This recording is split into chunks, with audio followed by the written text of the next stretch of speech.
The question is whether the new approach is really working. And conservative critics of the president said this was a feel-good tour of Europe. He went out there and said things Europeans want to hear, including being critical not only of his predecessor, President Bush, and his policies, but arrogance, derisiveness, dismissiveness on the part of the United States. Charles Krauthammer wrote this on Friday.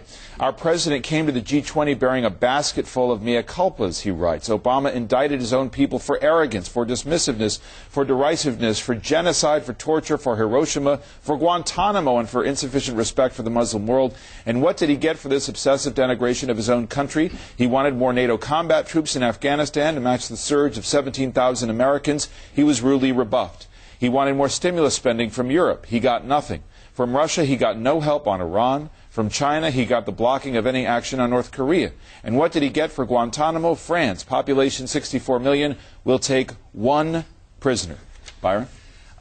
You know, the apology part of the tour really grated on Republican ears, really for a couple of reasons. One, it was one way. When the president said the United States has been arrogant, it's been dismissive, been derisive, and then he followed that immediately and said that there had been a casual and insidiousness, anti-Americanism in Europe.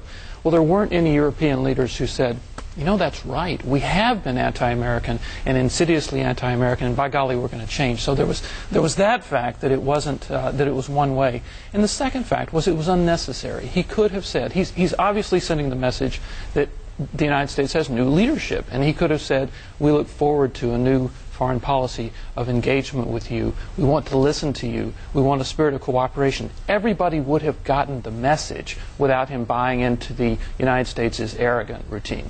But the other side of that, Michelle, is that sort of candor is a marked departure, and if you want to bring people back into the U.S. fold with the goal of getting them to do something, that maybe that's the necessary approach. And that's exactly the argument that they make. I mean, it's clear in talking to people when they returned from the overseas trip this year that they knew what they were saying. They knew that this would inflame the right, but they were looking, when you talk to them, they said they're taking the long haul here, that they are trying to establish relationships. They are very intent on reestablishing America's place in the world, and they say, I was at a dinner with a West Wing advisor this week who made it clear that they want to establish sort of an Obama view of the world, and that the world will take a different view of this administration and the U.S. And in order to do that, they feel that they have to speak with candor, even if it means inflaming the right. And to that extent that it does,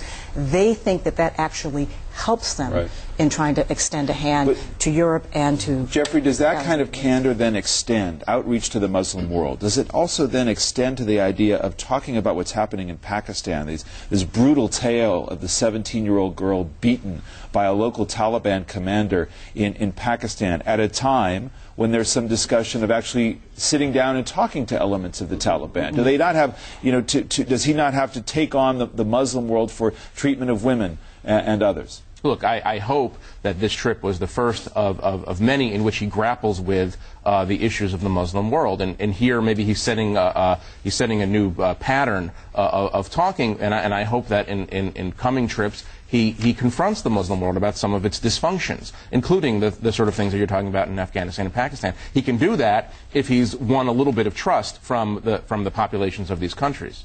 And the argument they make is that candor is the only way to earn that trust. That's what they say. You know, here's the thing. The ultimate point, though, is, and I think that Obama people say this privately, certainly, the ultimate point is he's going to be judged ultimately on whether he defends and advances American interests. If he uses bullying to do it, charm, bribery, however, ultimately this is just the first trip. And we'll see in a year or two whether this approach works as opposed to, say, a Bush approach.